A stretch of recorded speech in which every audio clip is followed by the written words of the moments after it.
1999 წელს, როდესაც საქართველოს შინაგან საქმეთა სამინისტროს სპეციალური ჯგუფი შევიდა ძველ სამხედრო საწყობში თბილისის გარეუბანში, მათ იპოვეს რაღაც, რაც არასოდეს უნდა არსებულიყო.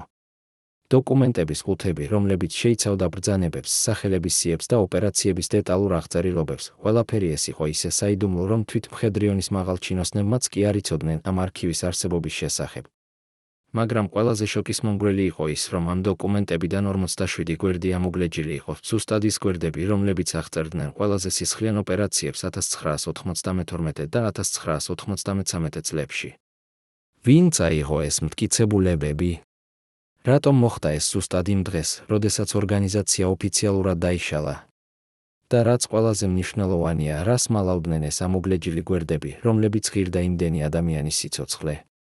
1991 წელს, როდესაც თბილისი ჯერ კიდევ იხსნებოდა საბჭოთა კავშირის დაშლის შოკიდან, ქალაქის ქუჩებში გამოჩნდა ახალი ძალა, რომელიც თავს მხედრიონს უწოდებდა.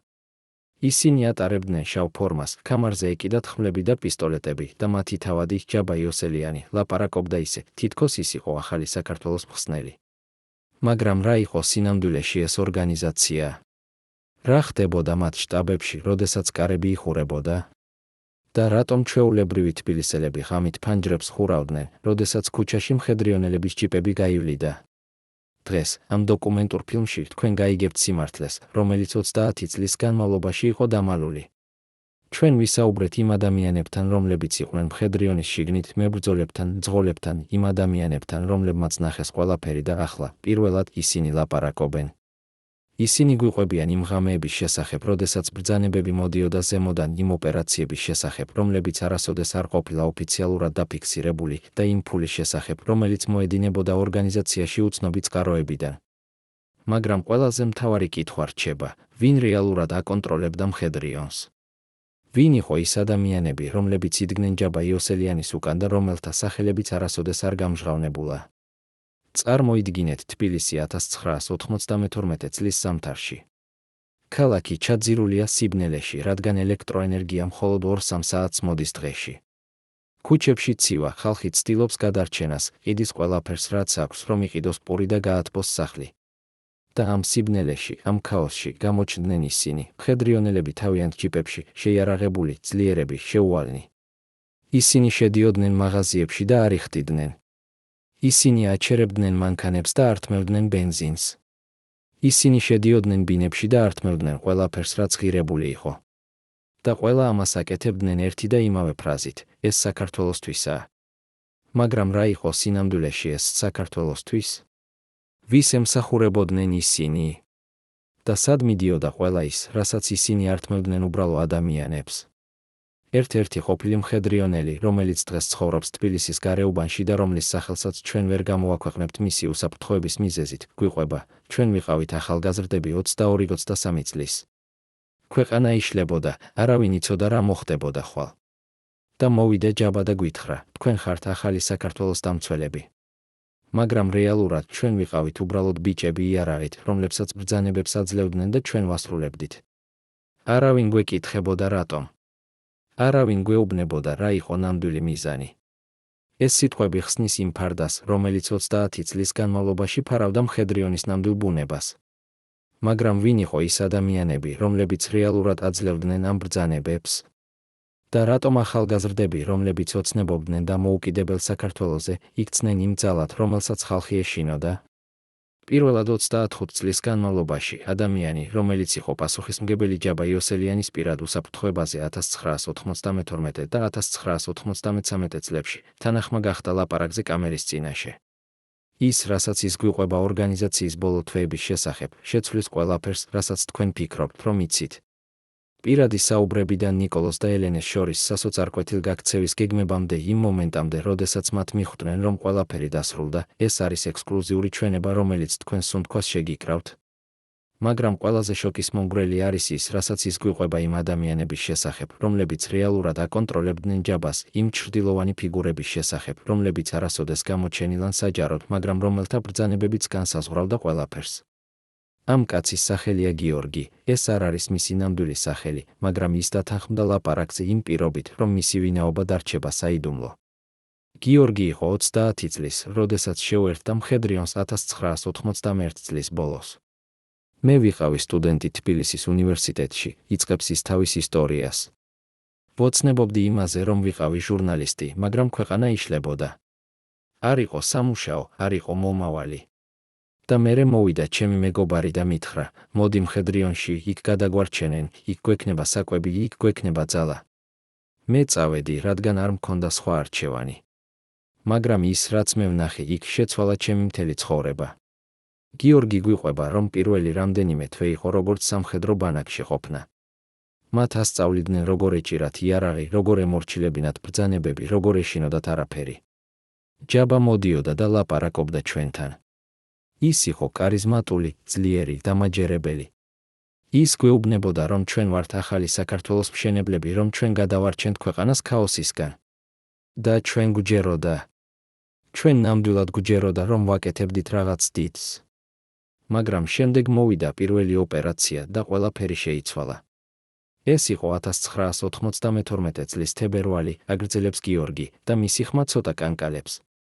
გვითხრეს, რომ უნდა წავსულიყავით ერთ უბანში და შეგვეკრიბა შემოწირულობები ადგილობრივი ბიზნესმენებისგან. მე არ მესმოდა, რას ნიშნავდა ეს, მაგრამ ჩემი უფროსი მითხრა, უბრალოდ მიხყევი და გააკეთე ის, რასაც გეტყვიან. ჩვენ შევედით ერთ მაღაზიაში, ეს იყო პატარა სასურსათო მაღაზია, რომელსაც ფლობდა ერთი ქართველი კაცი, დაახლოებით 50 წლის. ჩემი უფროსი მიუახლოვდა მას და უთხრა, შენ უნდა გადაიხადო $200 თვეში მხედრიონისთვის, რომ ჩვენ დაგიცვათ. კაცმა უთხრა, რომ მას არ ჰქონდა $200, რომ მისი მთელი შემოსავალი იყო $50-60 თვეში. და მაშინ ჩემი უფროსი გამოიღო პისტოლეტი და დაუდო მაგიდაზე. მან უთხრა, მაშინ მოგვეცი ყველაფერი, რაც გაქვს მაღაზიაში. და ჩვენ ავიღეთ ყველაფერი, საკვები, სიგარეტი, ალკოჰოლი, თუნდაც ფული, რაც იყო კასაში. ეს იყო $30. გიორგი ჩერდება და აშკარად უჭირს გაგრძელება. მე ვიდექი იქ და ვუყურებდი ამ კაცს. მისი თვალები იყო სავსე ცრემლებით, მაგრამ ის არაფერს ამბობდა. ის უბრალოდ იდგა და უყურებდა, როგორ ვართმევდით მის მთელ ცხოვრებას. და მე მაშინ მივხვდი, რომ ჩვენ არ ვიყავით დამცველები. ჩვენ ვიყავით ძარცვის ბანდა. მაგრამ რა შემეძლო? თუ მე უარს ვიტყოდი, მე თვითონ ვიქნებოდი მომდევნო მსხვერპლი. ასე რომ მე გავაგრძელე. ჩვენ ყველამ გავაგრძელეთ. მაგრამ ვინ იყო ის ადამიანები, რომლებიც რეალურად იღებდნენ ამ შემოწირულობებს? გიორგი გვიყვება, რომ ფული და საქონელი, რომელსაც ისინი აგროვებდნენ, არასოდეს რჩებოდა მათ ხელში. ყოველ საღამოს ჩვენ უნდა მიგვეტანა ყველაფერი შტაბში. იქ იყო სპეციალური ოთახი, სადაც ორი კაცი ითვლიდა ფულს და აწერდა ყველაფერს რვეულში. ჩვენ არასოდეს არ ვიცოდით, სად მიდიოდა ეს ფული. ჯაბა ამბობდა, რომ ეს იყო ორგანიზაციის საჭიროებებისთვის, იარაღი, მანქანები, საკვები ჩვენთვის. მაგრამ ჩვენ ვხედავდით, რომ ზოგიერთი ადამიანი ორგანიზაციაში ხდებოდა უფრო და უფრო მდიდარი. მათ ჰქონდათ ახალი მანქანები, ძვირადღირებული საათები, ისინი დადიოდნენ რესტორნებში, სადაც ჩვეულებრივი ადამიანი ვერ შევიდოდა. და ჩვენ ჯარისკაცები ვიღებდით $30 თვეში, ეს იყო ნაკლები ვიდრე ერთი პური დღეში. ეს ეკონომიკური კონტრასტი იყო ერთ-ერთი ყველაზე მტკივნეული ასპექტი მხედრიონის შიგნით. წარმოიდგინეთ, 1992 წელს საშუალო ქართველის ხელფასი იყო დაახლოებით $30-40 თვეში. ეს იყო თითქმის არაფერი, ამ ფულით შეიძლებოდა იყიდო მხოლოდ რამდენიმე კილო პური და ცოტა ძირითადი პროდუქტი. მაგრამ მხედრიონის ლიდერები ხარჯავდნენ ათასობით $1 ერთ საღამოს რესტორანში, ყიდულობდნენ უცხოურ მანქანებს, რომელთა ფასი იყო $10-15,000, ეს იყო ექვივალენტი ჩვეულებრივი ადამიანის 30 წლის შემოსავლისა. სად მოდიოდა ეს ფული? და რატომ ჯარისკაცები, რომლებიც რისკავდნენ თავიანთ სიცოცხლეს ყოველდღე, იღებდნენ მხოლოდ ნამსხვრევებს? გიორგი გვიყვება ერთ ეპიზოდზე, რომელიც განსაკუთრებით კარგად ახსოვს.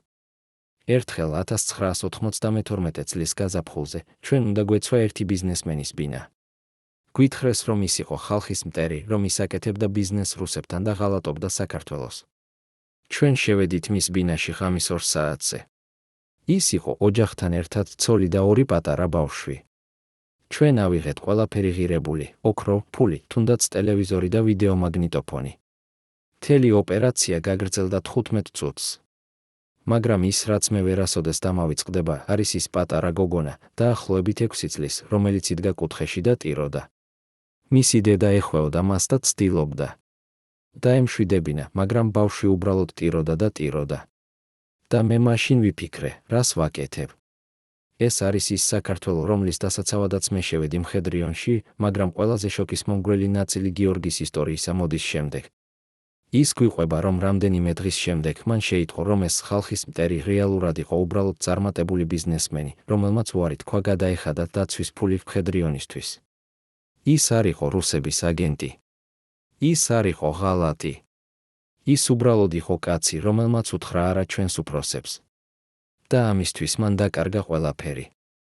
მისი ოჯახი გადავიდა ცხოვრებაში ნათესავებთან, რადგან მათ აღარ ჰქონდათ არაფერი. და ჩვენ ჯარისკაცები მივიღეთ თითო 10 ლარი როგორც ბონუსი ამ ოპერაციისთვის. 10 ლარი, ეს იყო ფასი ერთი ოჯახის განადგურებისა. ეს ისტორიები ხსნის იმას, რაც რეალურად ხდებოდა მხედრიონის შიგნით.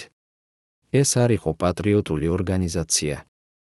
ეს იყო კრიმინალური სტრუქტურა, რომელიც იყენებდა პატრიოტიზმის რიტორიკას, რომ გაემართლებინა ძარცვა და ძალადობა. მაგრამ ვინ იყო ის ადამიანები ორგანიზაციის თავში, რომლებიც რეალურად იღებდნენ ამ ფულს? და რატომ არავინ არ აჩერებდა მათ? ერთი კვირით ადრე, ვიდრე მხედრიონი ოფიციალურად დაიშლებოდა 1999 წელს, ჯაბა იოსელიანს ჰქონდა საიდუმლო შეხვედრა, რომელიც არასოდეს გამოჩენილა არც ერთ ოფიციალურ პროტოკოლში. უცხოელი ემისარი ჩამოფრინდა ღამით, გაატარა 1 საათი საპრეზიდენტო ოფისში და გაფრინდა მისალმების გარეშე. მოწმეები ამბობენ, რომ ამ საუბრის შემდეგ ჯაბა გამოვიდა ოფისიდან თეთრი როგორც კედელი. რა ეთქვა მას იმ ღამეს? შესთავაზეს თუ არა მას ემიგრაცია, თუ წაუკითხეს სასიკვდილო განაჩენი. ვინ იყო ეს კაცი? კგბ-ს აგენტი, CIA-ის წარმომადგენელი, თუ ვინმე ბევრად უფრო ძლიერი? და რატომ ამ შეხვედრის შემდეგ ჯაბამ დაიწყო თავისი უახლოესი თანამშრომლების შეცვლა და ახალი გაქცევის გეგმების შედგენა? გიორგი, ჩვენი ინფორმატორი, იყო ერთ-ერთი იმ ადამიანთაგან, რომელმაც იცოდა ამ შეხვედრის შესახებ. მე ვიყავი დეჟურაზე იმ ღამეს, იხსენებს ის. დაახლოებით 11 საათზე მოვიდა შავი მერსედესი დიპლომატიური ნომრებით. ჩამოვიდა ერთი კაცი, მაღალი, დაახლოებით 50 წლის, კარგად ჩაცმული. ის არ ლაპარაკობდა ქართულად, მაგრამ მასთან იყო თარჯიმანი. მათ პირდაპირ შევიდნენ ჯაბას ოფისში და კარი დაიხურა. ჩვენ დაცვას გვითხრეს, რომ არავინ უნდა მიგვეახლოვებინა იმ დერეფანში. ეს იყო უჩვეულო, ჩვეულებრივ ჯაბა ყოველთვის იყო ღია, ყოველთვის იყო ადამიანები მის გარშემო. მაგრამ იმ ღამეს ის იყო სრულიად იზოლირებული. დაახლოებით 1 საათის შემდეგ უცხოელი კაცი გამოვიდა. გიორგი იხსენებს, რომ მან არ უთხრა არაფერი, არ გაიღიმა, უბრალოდ ჩაჯდა მანქანაში და წავიდა. მაგრამ შემდეგ დაახლოებით 10 წუთის შემდეგ ჯაბა გამოვიდა თავისი ოფისიდან. მე არასოდეს არ მინახავს ის ასეთი. მისი სახე იყო თეთრი, თითქოს ყველა სისხლი გადმოსულიყო. მისი ხელები კანკალებდა. ის მივიდა ბარში, დაასხა თავისთვის ვისკი და დალია ერთი ხლოპით. შემდეგ დაასხა კიდევ ერთი. და მერე კიდევ ერთი.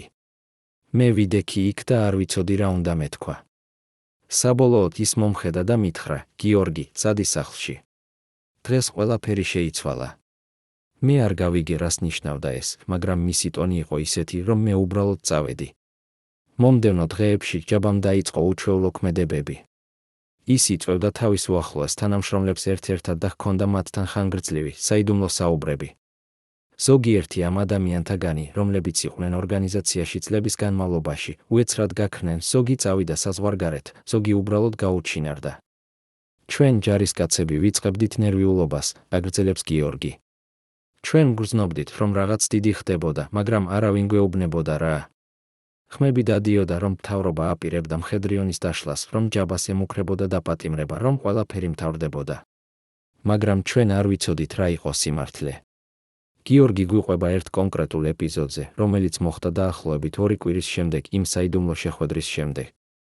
ჩვენ ვიყავით შტაბში, როდესაც მოვიდა ერთ-ერთი ჯაბას უახლოესი თანაშემწე, მოუხსენებთ მას როგორც კომანდირს. ის იყო ძალიან ძლიერი ფიგურა ორგანიზაციაში, ადამიანი, რომელსაც ყველა ეშინოდა. მაგრამ იმ დღეს ის შემოვიდა და მისი სახე იყო სავსე რაღაც უცნაური, შიში. გაბრაზება. მე არ ვიცი. ის მოუწოდა ყველა უფროს ოფიცერს ერთ ოთახში და დახურა კარი. ჩვენ, რომლებიც ვიყავით გარეთ, ვიწყეთ ხმების მოსმენა, ისინი ყვიროდნენ, კამათობდნენ, რაღაც ძალიან სერიოზული ხდებოდა. შემდეგ დაახლოებით 9 საათის შემდეგ ისინი გამოვიდნენ. კომანდირმა გამოაცხადა, რომ ორგანიზაცია იშლება, რომ ყველამ უნდა წავიდეს სახლში და დაელოდოს შემდგომ ინსტრუქციებს. ეს იყო ყველაფერი. არანაირი ახსნა, არანაირი დეტალები. უბრალოდ, წადით სახლში. მაგრამ რა რეალურად მოხდა იმ ოთახში? გიორგი გვიყვება, რომ მოგვიანებით ერთ-ერთმა ოფიცერმა, რომელიც იყო იმ შეხვედრაზე, უთხრა მას სიმართლე. კომანდირმა უთხრა მათ, რომ ჯაბას მიუღია ულტიმატუმი უცხოური ძალებისგან. მათ უთხრეს, რომ თუ ორგანიზაცია არ დაიშლება მშვიდობიანად, მაშინ ისინი გამოიყენებენ ძალას. და ეს ძალა იქნებოდა არა მხოლოდ ქართული მთავრობა, არამედ რაღაც ბევრად უფრო ძლიერი. ოფიცერმა მითხრა, რომ კომანდირი ლაპარაკობდა რუსეთის სპეცსამსახურებზე, ამერიკულ აგენტებზე, თუნდაც საერთაშორისო ორგანიზაციებზე. ის თქვა, რომ ჯაბამ მიხვდა, თამაში დასრულდა. ისინი წააგეს. ეს გამოცხადება ხსნის ბევრ რამეს იმის შესახებ, თუ რატომ დაიშალა მხედრიონი ისე სწრაფად და ისე მშვიდობიანად. ეს არ იყო უბრალოდ ქართული მთავრობის გადაწყვეტილება. ეს იყო რაღაც ბევრად უფრო დიდი საერთაშორისო ძალების ჩარევა, რომელმაც გადაწყვიტა, რომ მხედრიონი გახდა ძალიან საშიში, ძალიან არასტაბილური, ძალიან არაპროგნოზირებადი. მაგრამ ვინ იყო ეს ძალები? რა ინტერესები ჰქონდათ მათ საქართველოში? და რატომ ისინი გადაწყვიტეს ჩაერიონ სწორედ იმ მომენტში?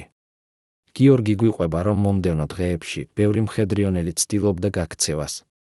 ზოგიერთი წავიდა სოფლებში, ზოგი გადავიდა საზღვარგარეთ, ზოგი უბრალოდ გაუჩინარდა. ყველა ვიცოდით, რომ რაღაც ცუდი მოდიოდა. ჩვენ ვიცოდით, რომ ის, რაც ჩვენ გავაკეთეთ წლების განმავლობაში, არ დარჩებოდა უსასჯელო. ხალხი, რომელსაც ჩვენ გავაძარცვეთ, ოჯახები, რომლებიც ჩვენ განვადგურეთ, ისინი ყველა ელოდნენ შურისძიებას. და ჩვენ ვიცოდით, რომ ეს შურისძიება მოვიდოდა. მაგრამ ყველაზე შოკის მომგვრელი ნაწილი გიორგის ისტორიისა არის ის, რასაც ის გვიყვება იმ ფულის შესახებ, რომელიც მხედრიონმა შეაგროვა წლების განმავლობაში. ბოლო დღეებში ჩვენ ვნახეთ, როგორ ტვირთავდნენ უზარმაზარ ყუთებს მანქანებში. ეს იყო ღამით, საიდუმლოდ. ჩვენ ჯარისკაცები არ გვქონდათ ცდომა იმ ოპერაციებზე, მაგრამ ჩვენ ვიცოდით, რა იყო იმ ყუთებში: ფული, ოქრო, ძვირფასი ნივთები, ყველაფერი, რაც ორგანიზაციამ შეაგროვა. და ეს ყველაფერი გაქრა. არავინ იცის, სად წავიდა. ზოგიერთი ამბობს, რომ ეს გაიტანეს საზღვარგარეთ. ზოგი ამბობს, რომ ეს დამარხეს სადღაც საქართველოში. მაგრამ სიმართლე არის ის, რომ ეს ფული, რომელიც მოიპარეს ათასობით ქართველი ოჯახისგან, არასოდეს დაბრუნებულა. ის უბრალოდ გაქრა, ისევე როგორც მხედრიონი თავად. ეს ისტორია აჩვენებს იმ ღრმა კორუფციას, რომელიც იყო მხედრიონის გულში. ეს არ იყო პოლიტიკური ორგანიზაცია. ეს იყო კრიმინალური საწარმო, რომელიც იყენებდა პოლიტიკურ რიტორიკას როგორც ფარდას. და როდესაც ეს ორგანიზაცია დაიშალა, მისი ლიდერები წაიღეს ყველაფერს და გაქრნენ, დატოვეს მხოლოდ ჩვეულებრივი ჯარისკაცები, რომლებიც უნდა ეპასუხათ ყველა იმ დანაშაულისთვის, რომელიც ჩადენილი იქნა. გიორგი ამთავრებს თავის ისტორიას ერთი ძალიან ძლიერი განცხადებით. მე ვიცი, რომ ბევრი ადამიანი მხედრიონს ხედავს როგორც პატრიოტულ ორგანიზაციას, რომელიც ცდილობდა საქართველოს დაცვას.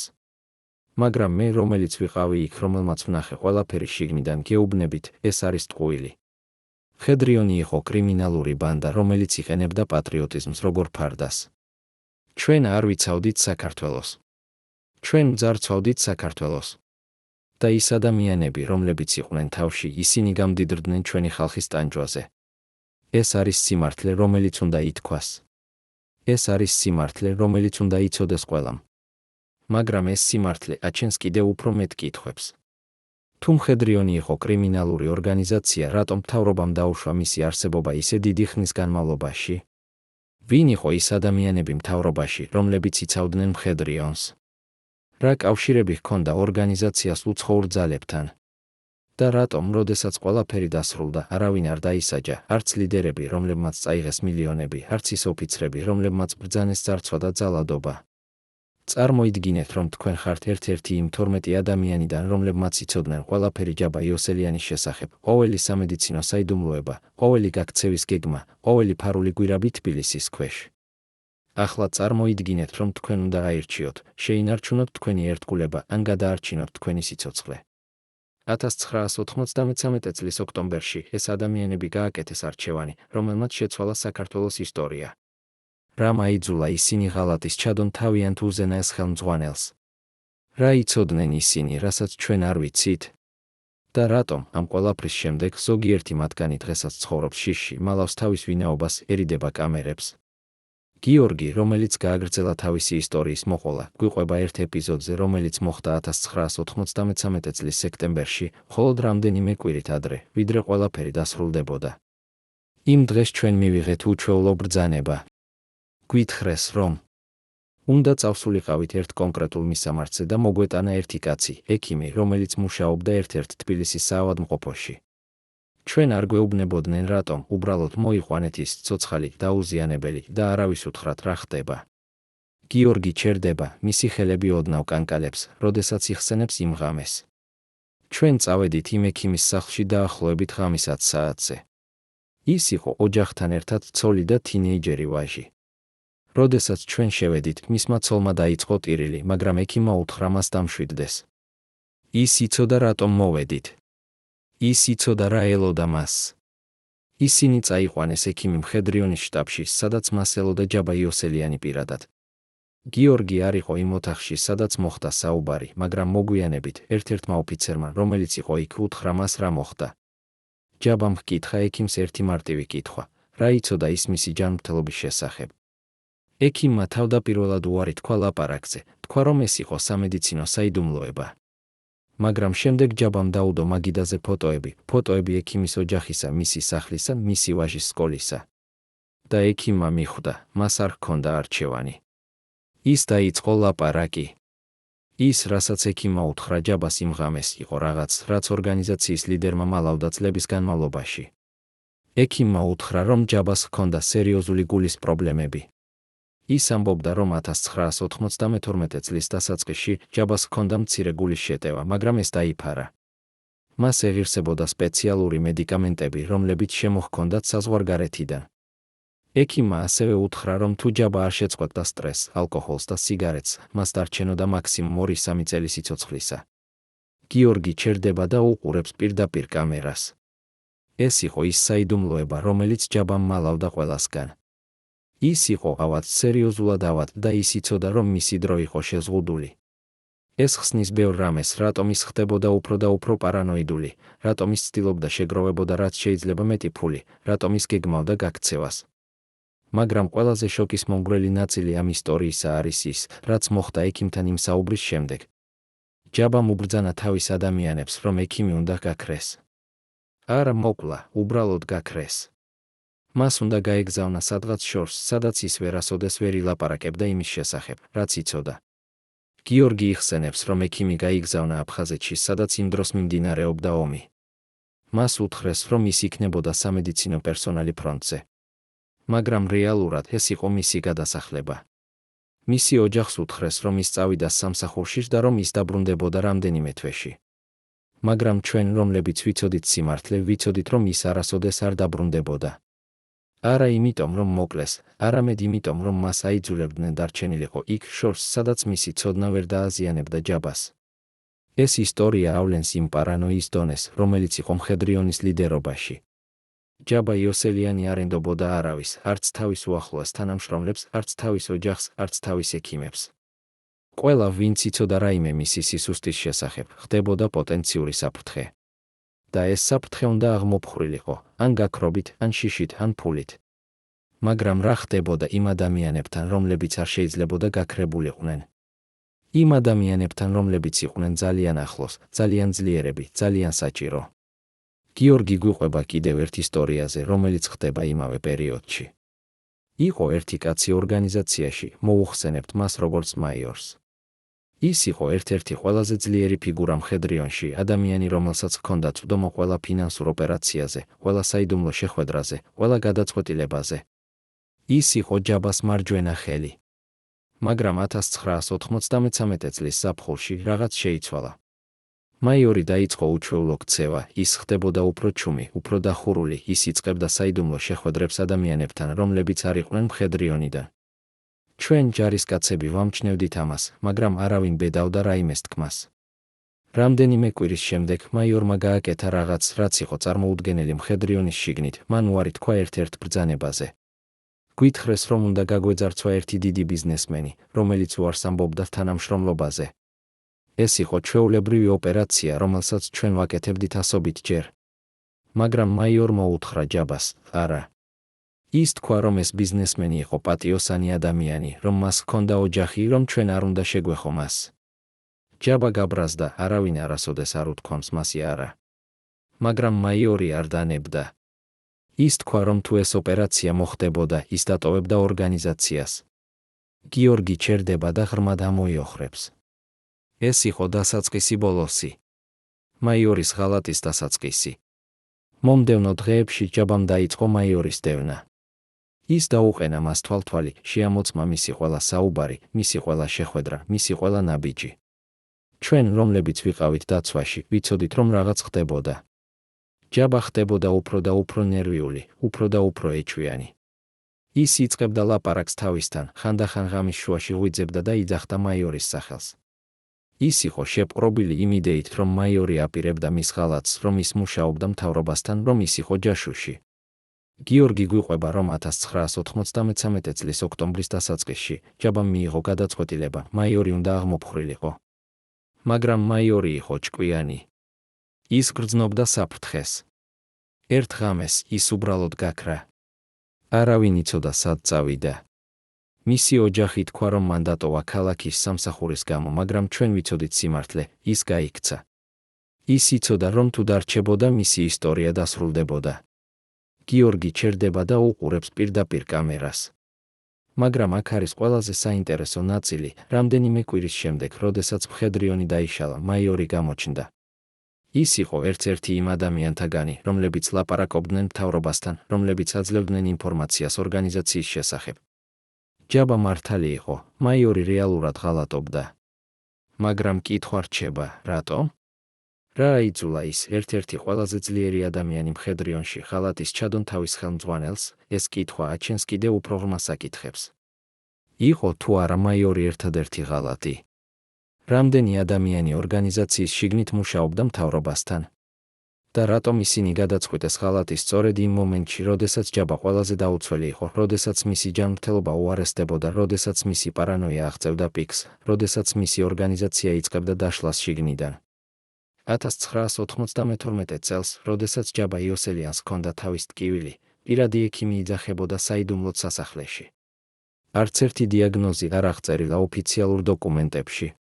მაგრამ უშიშროების სამსახურის არქივები ინახავს სიას მედიკამენტებით, რომლებიც შეუკვეთეს დიქტატორისთვის.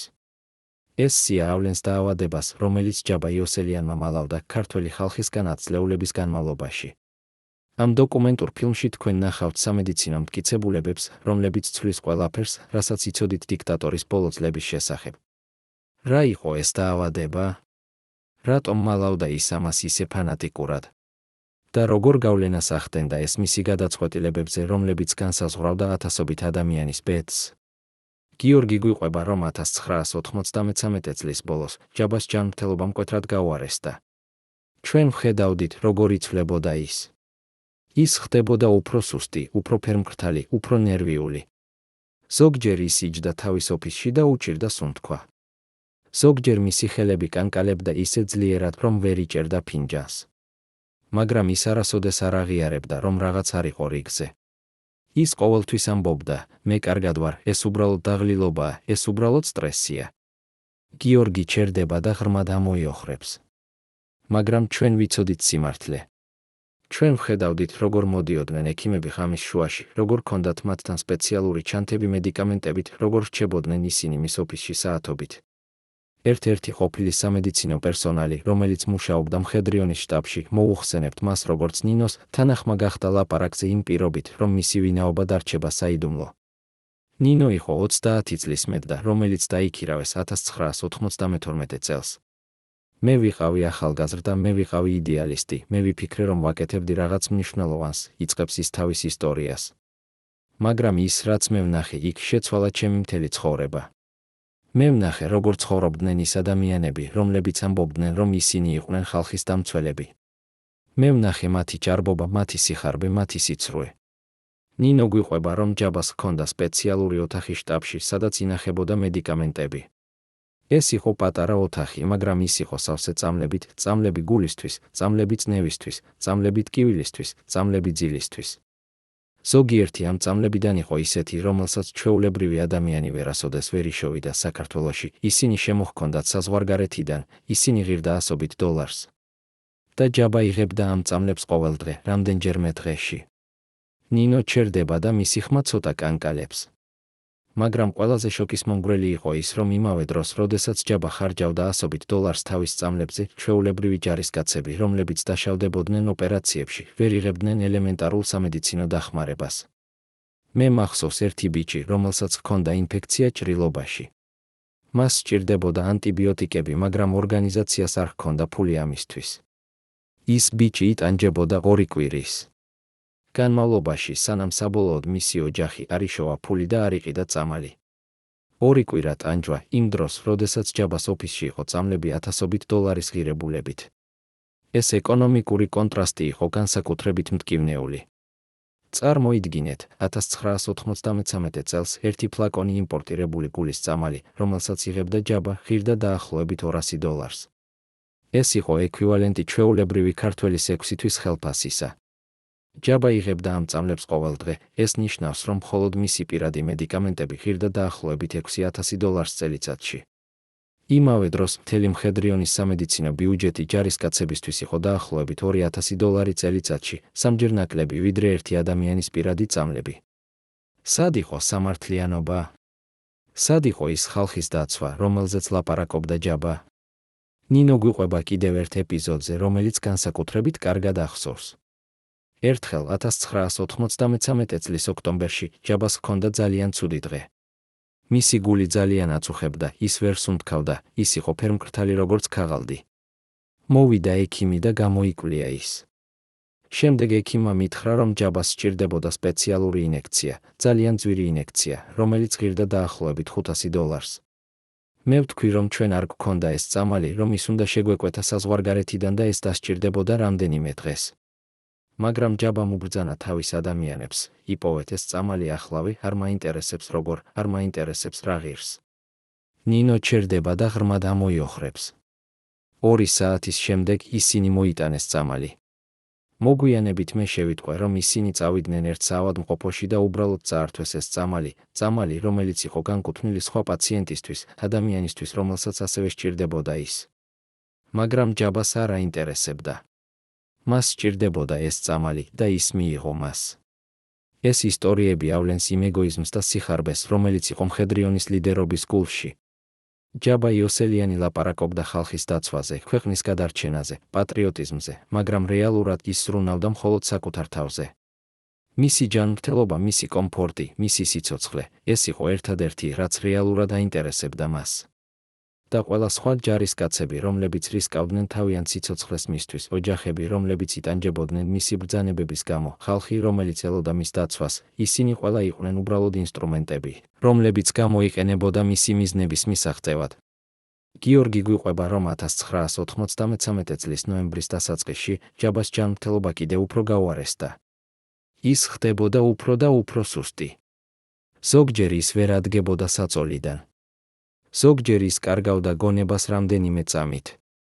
ექიმები ამბობდნენ, რომ მას სჭირდებოდა სერიოზული მკურნალობა, შესაძლოა თუნდაც ოპერაცია. მაგრამ ჯაბა უარს ამბობდა. ის ამბობდა, რომ მას არ ჰქონდა დრო ავადმყოფობისთვის, რომ მას ჰქონდა ძალიან ბევრი საქმე, რომ ის არ შეიძლებოდა გამოჩენილიყო სუსტი თავისი ადამიანების წინაშე. გიორგი ჩერდება და უყურებს პირდაპირ კამერას. მაგრამ რეალურად ის ეშინოდა.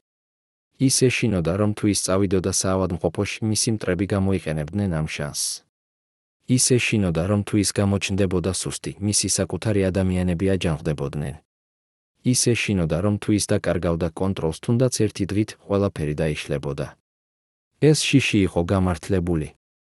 ნინო გვიყვება, რომ იმავე პერიოდში ორგანიზაციის შიგნით იწყებოდა ჩურჩული. ადამიანები იწყებდნენ ლაპარაკს. ისინი ამბობდნენ, რომ ჯაბა იყო ავად, რომ ის კარგავდა თავის ძალას, რომ ის აღარ იყო ის ლიდერი, რომელიც ოდესღაც იყო. ზოგიერთი ოფიცერი იწყებდა საკუთარი გეგმების შედგენას, გეგმებს იმისთვის, რომ დაეკავებინა ძალა, რომ დაეკავებინა ფული, რომ გადარჩენილიყო, როდესაც ყველაფერი დასრულდებოდა. ნინო ჩერდება და მისი ხმა ხდება ჩუმი. ეს იყო დასაწყისი ბოლოსი.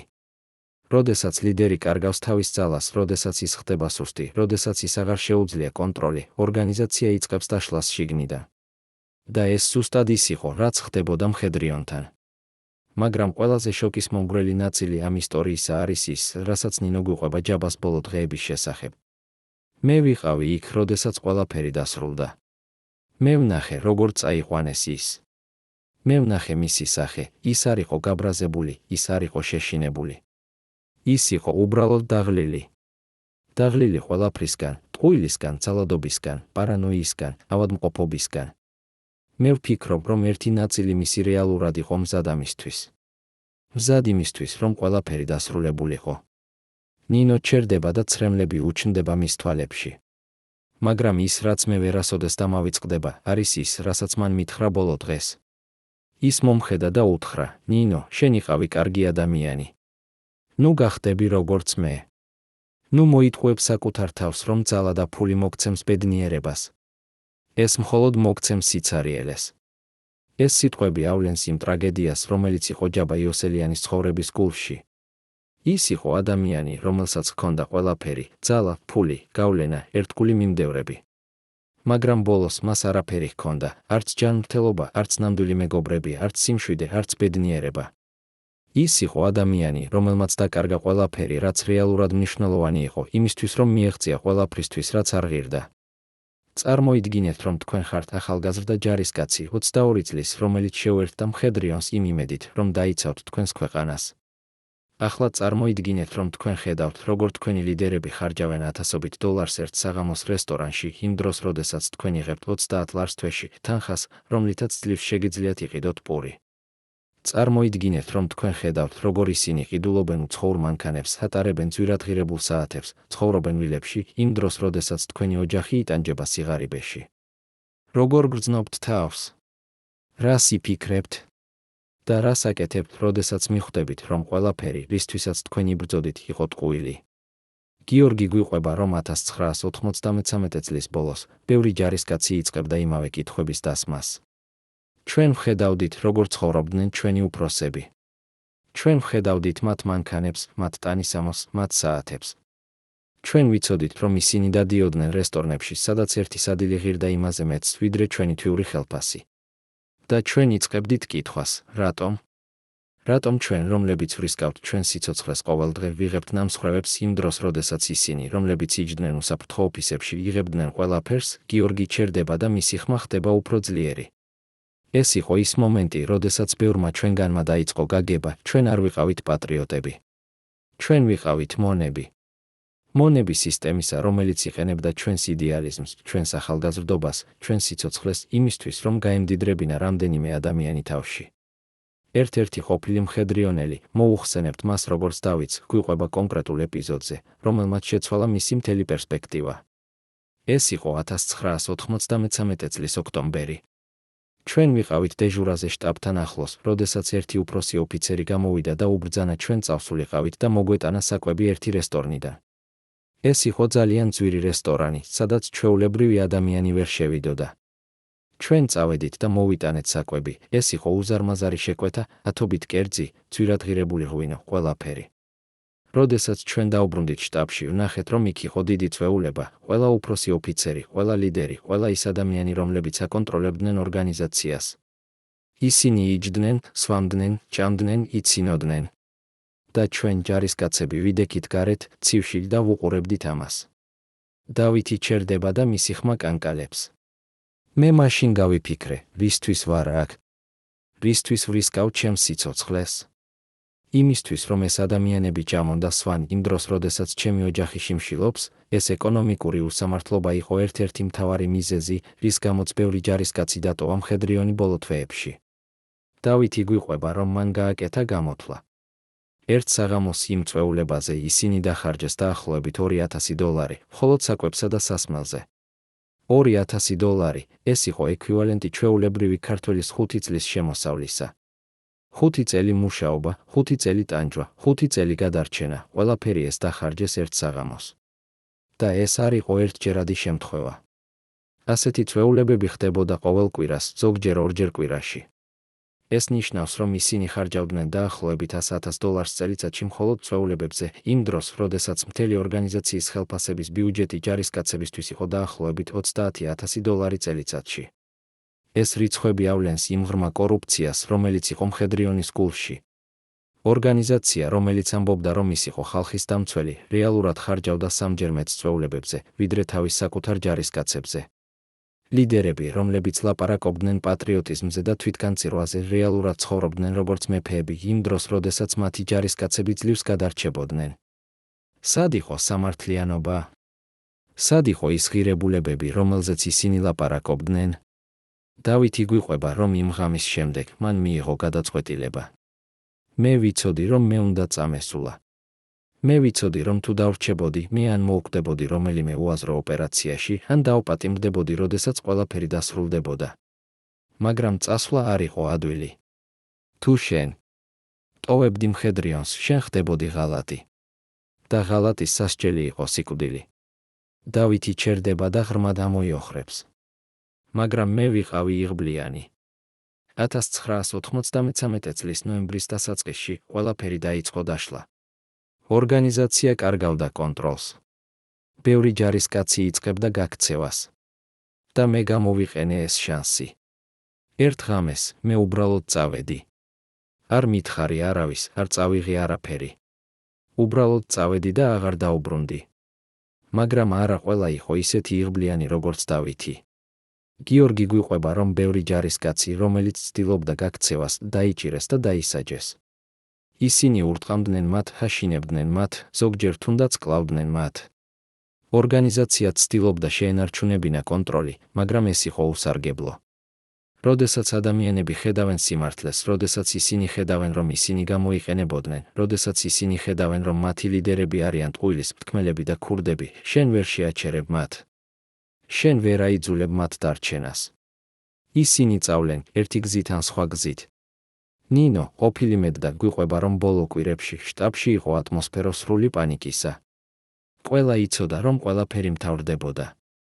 ლიდერები ცდილობდნენ შეენარჩუნებინათ ნორმალურობის ილუზია, მაგრამ ყველა ხედავდა სიმართლეს. ჯარისკაცები გაქცეულან, ოფიცრები მალავდნენ ფულს და ძვირფას ნივთებს, ექიმები ემზადებოდნენ წასვლისთვის. ეს იყო როგორც გემი, რომელიც იძირებოდა და ყველა ცდილობდა გადარჩენას. ნინო ჩერდება და მისი ხმა ხდება ჩუმი. მე წავედი ერთ-ერთ ბოლო ადამიანთაგანი. მე დავრჩი იმიტომ, რომ მე ვიყავი ექიმი, მე ვფიქრობდი, რომ მე შემეძლო დახმარება ადამიანებისთვის. მაგრამ ბოლოს მე მივხვდი, რომ არავინ სჭირდებოდა ჩემი დახმარება. ისინი ყველა ზრუნავდნენ მხოლოდ საკუთარ თავზე. ბოლო დღეებში მხედრიონის შტაბი იყო როგორც მოჩვენების ქალაქი. გიორგი გვიყვება, ოფისები იყო ცარიელი. დერეფნები იყო ჩუმი. ის ადამიანები, რომლებიც ოდესღაც ივსებოდნენ ამ ადგილს თავიანთი ხმაურით და ენერგიით, ყველა გაქრნენ. დარჩა მხოლოდ რამდენიმე ერთგული, ან იდიოტები, რომლებიც ჯერ კიდევ სჯეროდათ ტყუილს, ან ის ადამიანები, რომლებსაც არ ჰქონდათ სად წასვლა. გიორგი ჩერდება და უყურებს პირდაპირ კამერას. მე ვიყავი ერთ-ერთი ბოლო ადამიანი, რომელმაც ნახა ჯაბა იოსელიანი იმ შენობაში. ის იყო მარტო, დაღლილი, ავად. ის იჯდა თავის ოფისში და უყურებდა ფანჯარას. მე შევედი და ვკითხე, გჭირდებათ რამე? ის მომხედა და უთხრა, არა გიორგი. მე აღარ მჭირდება არაფერი. ყველაფერი დასრულდა. და ის მართალი იყო. ყველაფერი რეალურად დასრულდა. ეს იყო ბოლო დღეები იმ ორგანიზაციისა, რომელიც ოდესღაც აკონტროლებდა თბილისის ქუჩებს, რომელიც აშინებდა ათასობით ადამიანს, რომელიც აგროვებდა მილიონებს ძარცვით და ძალადობით. მაგრამ ბოლოს ყველაფერი დაიშალა, არა იმიტომ, რომ მთავრობამ დაამარცხა ის, არა იმიტომ, რომ უცხოური ძალები ჩაერიონ, არამედ იმიტომ, რომ თავად ორგანიზაცია იყო აშენებული ტყუილზე, კორუფციაზე, ეგოიზმზე. და როდესაც ეს ტყუილი გამჟღავნდა, როდესაც ადამიანებმა ნახეს სიმართლე, ორგანიზაცია დაიშალა შიგნიდან. დღეს 30 წლის შემდეგ ბევრი ყოფილი მხედრიონელი ცხოვრობს ჩვეულებრივ ცხოვრებას. ზოგი მუშაობს, ზოგს აქვს ოჯახი, ზოგი ცდილობს დაივიწყოს ის, რაც მოხდა. მაგრამ ისინი ყველა ატარებენ იმ წარსულს თავიანთ გულში, იმ დანაშაულებს, რომლებიც ჩაიდინეს იმ ადამიანებს, რომლებიც დააზარალეს იმ ტყუილს, რომელშიც ისინი სჯეროდათ. და ისინი ყველა იცნობენ ერთ სიმართლეს, რომ მხედრიონი არ იყო პატრიოტული ორგანიზაცია. ის იყო კრიმინალური ბანდა, რომელიც იყენებდა პატრიოტიზმს როგორც ფარდას. და ის ადამიანები, რომლებიც იყვნენ თავში, ისინი არ იყვნენ გმირები. ისინი იყვნენ ქურდები, ტყუილის მთქმელები, ეგოისტები, რომლებმაც გამოიყენეს ახალგაზრდების იდეალიზმი და ქვეყნის ქაოსი, რომ გაემდიდრებინათ საკუთარი თავი. მაგრამ ერთი კითხვა რჩება, რატომ არავინ არ დაისაჯა? რატომ ის ლიდერები, რომლებმაც წაიღეს მილიონები, რომლებმაც ბრძანეს ძარცვა და ძალადობა, რომლებმაც განადგურეს ათასობით ოჯახი, რატომ ისინი არასოდეს არ მიუგეს პასუხი თავიანთ ქმედებებზე? ეს არის კითხვა, რომელსაც ყველა ყოფილი მხედრიონელი ეკითხება. ეს არის კითხვა, რომელსაც ყველა მსხვერპლი ეკითხება. ეს არის კითხვა, რომელსაც მთელი საქართველო ეკითხება. და ეს არის კითხვა, რომელზეც პასუხი ჯერ კიდევ არ არის მიღებული. მხედრიონის სასახლის ქვეშ არსებობდა გვირაბები და ბუნკერები, რომლებსაც დღესაც არ იცნობენ, თუნდაც ოფიციალურმა არქიტექტორებმა.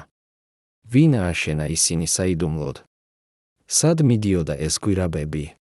და რატომ ორგანიზაციის ბოლო დღეებში ჯაბა იოსელიანი პირადად ამოწმებდა ამ გაქცევის მარშრუტებს ყოველ ღამეს? პირადმა დაცვამ შეინარჩუნა ეს საიდუმლოებები 30-ზე მეტი წლის განმავლობაში, მაგრამ დღეს ისინი ლაპარაკობენ პირველად. ეს გვირაბები იყო არა მხოლოდ გაქცევის გზები, ისინი იყო მთელი პარალელური სამყარო, სადაც ინახებოდა ის, რაც არავინ უნდა ენახა. დოკუმენტები, რომლებიც ამტკიცებდნენ კავშირებს უცხოურ სპეცსამსახურებთან. ოქროს ზოდები, რომლებიც მოპარულ იქნა სახელმწიფო რეზერვებიდან. იარაღი, რომლის წარმოშობა დღესაც უცნობია. და ყველაზე შოკისმომგვრელი, საიდუმლო ოთახი, სადაც ინახებოდა ჩანაწერები ყველა იმ ადამიანის შესახებ, რომლებიც გაქრნენ მხედრიონის მმართველობის დროს. გიორგი, რომელიც აგრძელებს თავისი ისტორიის მოყოლას, გვიყვება, რომ პირველად შევიდა ამ გვირაბებში 1993 წლის სექტემბერში. მე ვიყავი დეჟურაზე, როდესაც ერთ-ერთმა უფროსმა ოფიცერმა მითხრა მიჰყვებოდი მას. ჩვენ ჩავედით სარდაფში, რომელიც, როგორც მე ვფიქრობდი, იყო უბრალოდ საწყობი. მაგრამ ის მიმიყვანა კედლის ერთ კონკრეტულ ნაწილთან, დააჭირა რაღაც ფარულ ღილაკს და კედელი გაიხსნა. უკან იყო გვირაბი, არა პატარა, არამედ დიდი, საკმარისად ფართო, რომ ადამიანი თავისუფლად გაევლო. გვირაბის კედლები იყო ბეტონის, იატაკი იყო გლუვი და ყოველ 30 მეტრში იყო ელექტრონათურები. გიორგი ჩერდება და მისი ხმა ხდება ჩუმი. მე ვკითხე, სად მიდის ეს? ოფიცერმა მითხრა, ეს მიდის 5 სხვადასხვა ადგილას ქალაქში. თუ რაიმე მოხდება, ჩვენ შეგვიძლია გავიქცეთ და არავინ ვერასოდეს ვერ იპოვის ჩვენ. ისინი გაიარეს გვირაბში დაახლოებით 10 წუთის განმავლობაში, სანამ არ მივიდნენ პირველ განშტოებამდე. იქ იყო 3 მიმართულება. ოფიცერმა მითხრა, ერთი მიდის მეტროს სადგურთან ახლოს, მეორე მიდის ძველ სამხედრო ბაზასთან, მესამე მიდის პირდაპირ მდინარესთან, სადაც ელოდება ნავი. ეს ყველაფერი აშენდა 1991 წელს, როდესაც მხედრიონი ჯერ კიდევ იყო მცირე ორგანიზაცია. ჯაბა იცოდა, რომ ერთ დღეს მას დასჭირდებოდა გაქცევის გზა და ის ემზადებოდა ამისთვის წლების წინ. გიორგი ჩერდება და ღრმად ამოიოხრებს. მაგრამ ყველაზე შოკისმომგვრელი არ იყო თავად გვირაბები. ყველაზე შოკისმომგვრელი იყო ის, რაც ინახებოდა მათში. ისინი შევიდნენ ერთ-ერთ გვერდით ოთახში, რომელიც იყო გვირაბის შუაში. ეს ოთახი იყო დაახლოებით 20 კვადრატული მეტრის. კედლებზე იყო თაროები და ამ თაროებზე იყო ყუთები, ასობით ყუთი. ოფიცერმა გახსნა ერთ-ერთი ყუთი და მაჩვენა რა იყო შიგნით. ეს იყო დოკუმენტები, ხელშეკრულებები, წერილები, ფოტოები, ჩანაწერები. ყველა ეს დოკუმენტი იყო დაკავშირებული მხედრიონის საიდუმლო ოპერაციებთან. იყო ხელშეკრულებები იარაღის შესყიდვაზე უცხოური კომპანიებიდან. იყო წერილები უცხოელი დიპლომატებისგან. იყო ფოტოები საიდუმლო შეხვედრებიდან. იყო ჩანაწერები ფულის ტრანზაქციებზე, რომლებიც მოდიოდა უცნობი წყაროებიდან. გიორგი ჩერდება და უყურებს პირდაპირ კამერას. ეს იყო მთელი არქივი იმისა, რაც მხედრიონი რეალურად იყო. არა ის, რასაც ისინი ამბობდნენ საჯაროდ, არამედ ის, რაც ხდებოდა ფარდის უკან. მაგრამ ყველაზე შოკისმომგვრელი აღმოჩენა იყო სხვა ოთახში. ოფიცერმა მიმიყვანა კიდევ უფრო ღრმად გვირაბში, სადაც იყო კიდევ ერთი საიდუმლო კარი. ის გახსნა ეს კარი და ჩვენ შევედით ოთახში, რომელიც იყო სავსე მეტალის ყუთებით. ეს ყუთები იყო მძიმე, ძალიან მძიმე. ოფიცერმა გახსნა ერთ-ერთი და მე ვნახე რა იყო შიგნით ოქროს ზოდები. არა ერთი ან ორი, არამედ ათობით ზოდი ერთ ყუთში. და იყო ასობით ასეთი ყუთი. გიორგი ჩერდება და მისი ხელები კანკალებს. მე ვკითხე, საიდან მოვიდა ეს ყველაფერი? ოფიცერმა მითხრა, ნაწილი მოვიდა სახელმწიფო რეზერვებიდან, რომლებიც გაძარცვეს 1991 და 1992 წლებში. ნაწილი მოვიდა ბიზნესმენებისგან, რომლებსაც აიძულეს გადაეხადათ დაცვის ფული. ნაწილი მოვიდა უცხოური წყაროებიდან, რომლებიც აფინანსებდნენ მხედრიონს. ყველაფერი ეს ოქრო იყო განკუთვნილი ერთი მიზნისთვის, თუ ყველაფერი დასრულდებოდა, ჯაბა და მისი უახლოესი წრე შეძლებდნენ გაქცევას და ცხოვრებას უცხოეთში როგორც მეფეები. ეს აღმოჩენა ხსნის ბევრ რამეს იმის შესახებ, თუ რატომ მხედრიონი ასე ფანატიკურად აგროვებდა ფულს და ძვირფას ნივთებს. ეს არ იყო უბრალოდ სიხარბე ან კორუფცია, ეს იყო სისტემატური გეგმა იმისთვის, რომ უზრუნველ ყოფილიყო ლიდერების გადარჩენა და კომფორტი, როდესაც ყველაფერი დასრულდებოდა. ისინი იცოდნენ, რომ ერთ დღეს მათი ძალაუფლება დასრულდებოდა. ისინი იცოდნენ, რომ მათ დასჭირდებოდათ გაქცევა. და ისინი ემზადებოდნენ ამისთვის წლების განმავლობაში, ძარცვავდნენ საკუთარ ხალხს, მალავდნენ ფულს და ოქროს, აშენებდნენ საიდუმლო გვირაბებს და ბუნკერებს. გიორგი გვიყვება, რომ იმ ვიზიტის შემდეგ გვირაბებში მას ეძლეოდა სპეციალური დავალება. ოფიცერმა მითხრა, გიორგი, შენ ახლა ხარ ერთ-ერთი იმ ადამიანთაგანი, რომლებიც იცნობენ ამ საიდუმლოებას. ეს ნიშნავს, რომ შენ ხარ ან ჩვენთან, ან ჩვენს წინააღმდეგ. თუ შენ ოდესმე ილაპარაკებ ამის შესახებ, თუ შენ ოდესმე გამოავლენ ამ ადგილს, შენი ისტორია დასრულდება. მე მივხვდი, რას ნიშნავდა ეს. მე ვიცოდი ძალიან ბევრი და ეს ცოდნა იყო საშიში. მე გავხდი პატიმარი. ჩემი საკუთარი ცოდნისა. გიორგი ჩერდება და უყურებს პირდაპირ კამერას. მაგრამ ახლა 30 წლის შემდეგ მე ვლაპარაკობ. რადგან ხალხმა უნდა იცოდეს სიმართლე. ხალხმა უნდა იცოდეს, რომ მხედრიონი არ იყო პატრიოტული ორგანიზაცია. ის იყო კრიმინალური საწარმო, რომელიც ემზადებოდა გაქცევისთვის პირველი დღიდან. მაგრამ რა მოხდა ამ ოქროსთან? რა მოხდა ამ დოკუმენტებთან? გიორგი გვიყვება, რომ 1993 წლის ნოემბრის ბოლოს, როდესაც ყველაფერი იწყებდა დაშლას, ჯაბამ უბრძანა თავის უახლოეს ადამიანებს გაეტანათ ყველაფერი იმ გვირაბებიდან. ისინი მუშაობდნენ ღამით, საიდუმლოდ. ისინი ტვირთავდნენ ოქროს და დოკუმენტებს მანქანებში და აგზავნიდნენ უცნობ მიმართულებებში. ზოგიერთი ამბობს, რომ ეს ყველაფერი გაიტანეს საზღვარგარეთ.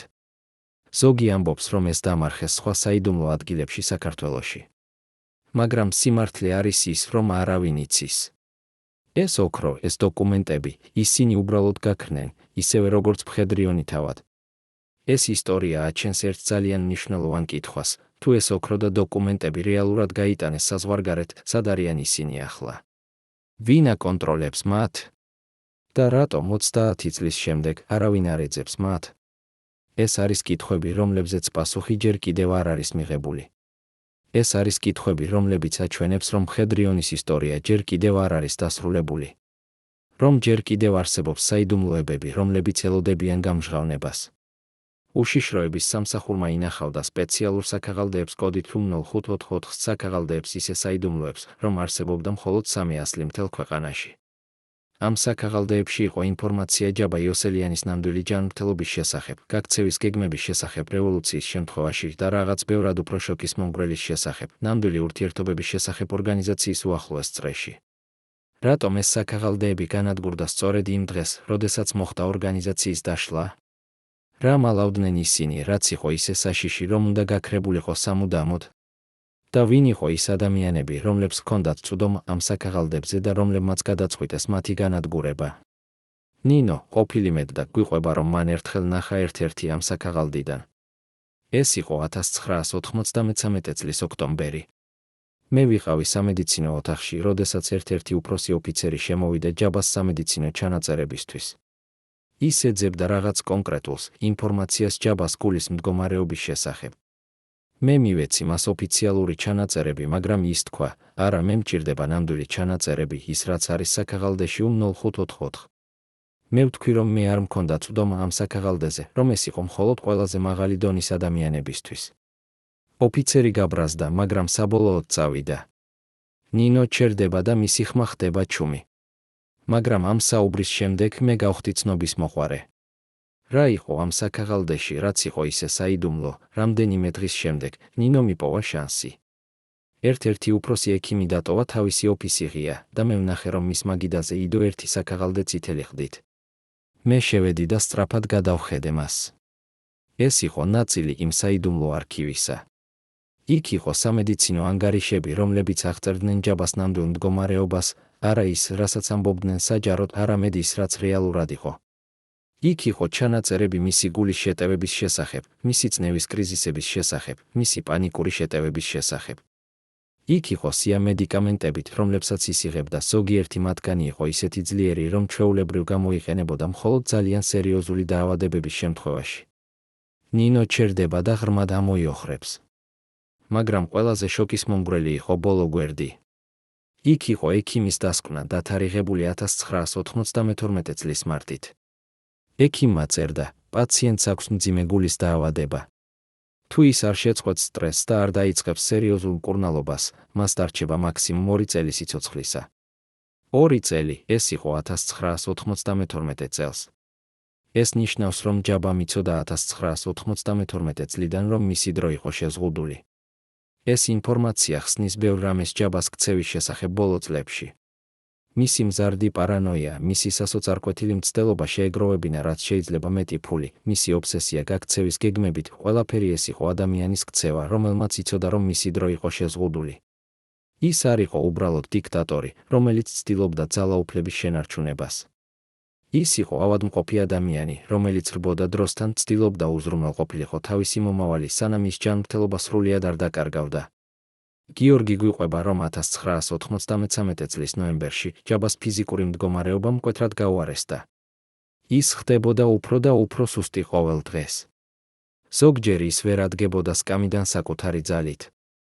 მისი ხელები კანკალებდა ისე ძლიერად, რომ ის ვერ აწერდა ხელს დოკუმენტებზე. მისი სახე იყო ფერმკრთალი, თითქოს ყველა სიცოცხლე გადმოსულიყო მისგან. გიორგი ჩერდება და მისი ხმა ხდება ჩუმი. მაგრამ ყველაზე საშინელი იყო მისი თვალები. მათში იყო შიში, არა შიში მტრებისა, არა შიში და პატიმრებისა, არამედ შიში იმისა, რაც მოდიოდა. შიში იმისა, რომ მისი სხეული უღალატებდა მას, რომ მისი დრო ამოიწურებოდა, რომ ყველაფერი, რისთვისაც ის იბრძოდა, ქრებოდა. ნინო გვიყვება ერთ კონკრეტულ ეპიზოდზე, რომელიც მოხდა 1993 წლის ნოემბრის შუა რიცხვებში. ჯაბას ჰქონდა კიდევ ერთი გულის კრიზისი. ეს იყო ღამის 2 საათზე. მე მოვიწვიეს გადაუდებლად. როდესაც მე მივედი, ვნახე, რომ ის იწვა საწოლში, ფერმკრთალი როგორც ქაღალდი, სუნთქვა უჭირდა. მისი ცოლი იდგა გვერდით და ტიროდა. ექიმმა მას გაუკეთა ინექცია და დაახლოებით 10 წუთის შემდეგ მისი მდგომარეობა გაუმჯობესდა. მაგრამ შემდეგ, როდესაც ექიმმა და მისმა ცოლმა დატოვეს ოთახი, ჯაბამ მომიხედა და მითხრა რაღაც, რაც მე არასოდეს დამავიწყდება. ნინო ჩერდება და ცრემლები უჩნდება მის თვალებში. ის თქვა, ნინო, მე ვიცი, რომ მე ვკვდები. ექიმები ამბობენ, რომ მე შემიძლია გადავრჩე, მაგრამ მე ვგრძნობ ჩემს სხეულს. მე ვიცი, რომ ჩემი დრო ამოიწურება.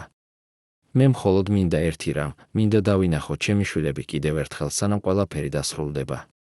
მაგრამ მე ვიცი, რომ ეს არ მოხდება. მე ვიცი, რომ ისინი მომიძულებენ იმისთვის, რაც მე გავაკეთე. ეს სიტყვები ავლენს იმ ტრაგედიას, რომელიც იყო ჯაბა იოსელიანის ცხოვრების გულში.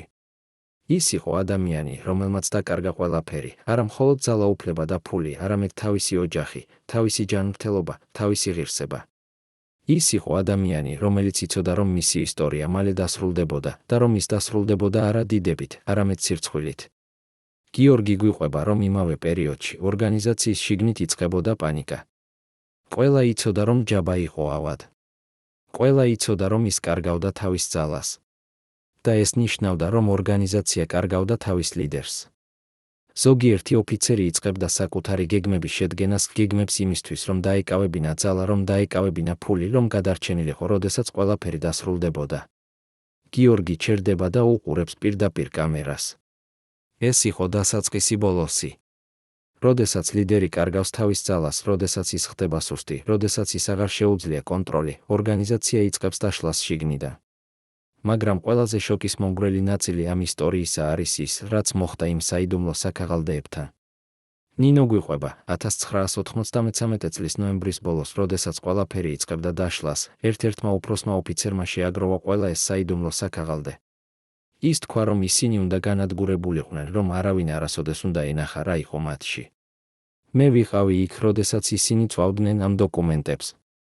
ეს იყო ღამით, ეზოში, დიდ მეტალურ კასრში. ისინი წვავდნენ საათობით, სანამ ყველაფერი არ გადაიქცა ფერფლად. ნინო ჩერდება და მისი ხმა კანკალებს.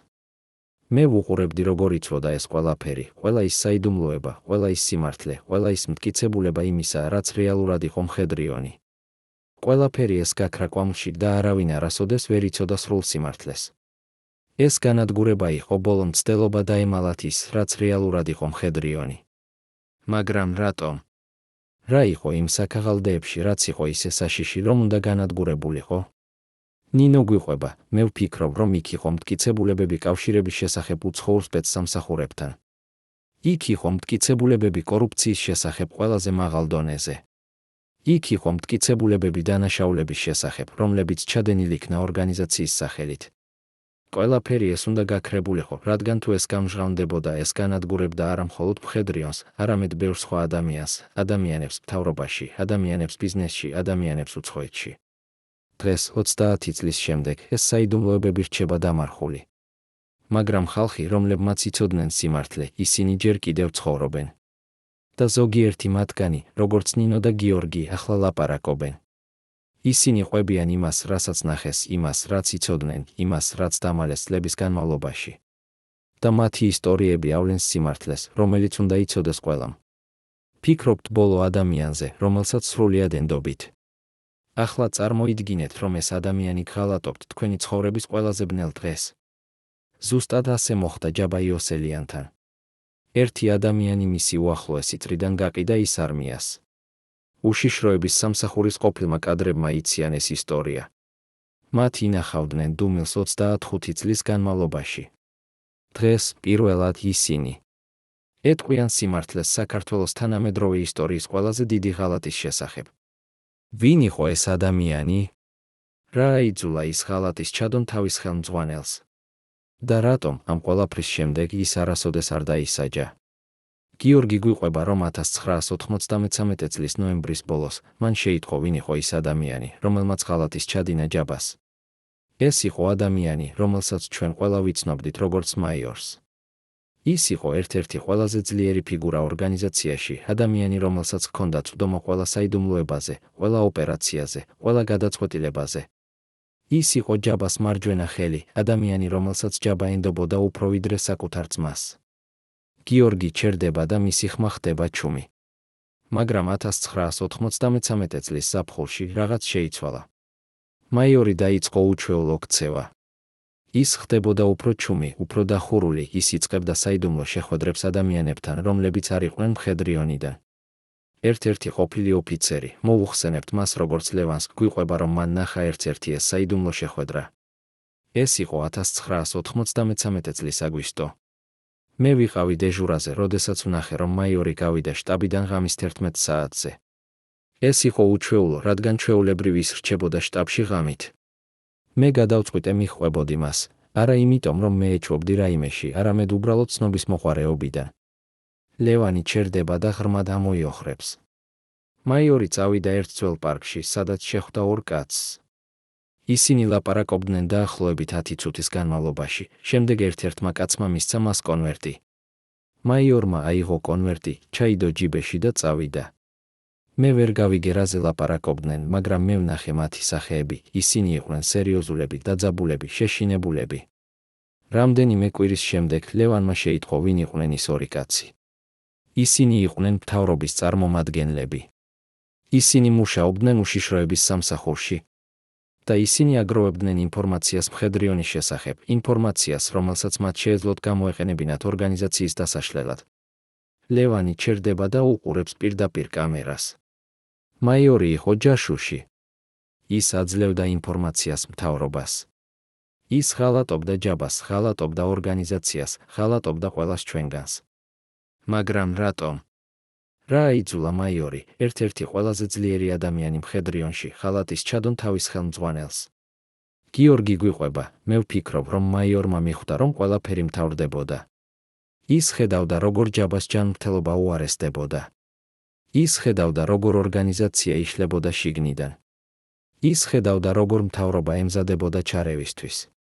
და ის გადაწყვიტა გადარჩენილიყო.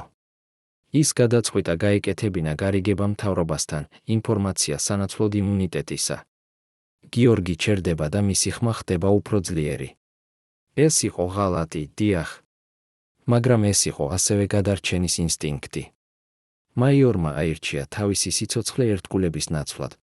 და ვინ შეიძლება დაადანაშაულოს ის ამისთვის? ლევანი გვიყვება, რომ 1993 წლის ოქტომბერში მაიორის ღალატი გამჟღავნდა. ერთ-ერთმა სხვა ოფიცერმა ნახა ის საიდუმლო შეხვედრა და უთხრა ჯაბას. ჯაბა გაბრაზდა, მე არასოდეს არ მინახავს ის ასეთი გაბრაზებული. ის ყვიროდა, ის ურტყამდა კედლებს, ის ემუქრებოდა მაიორს სიკვდილით.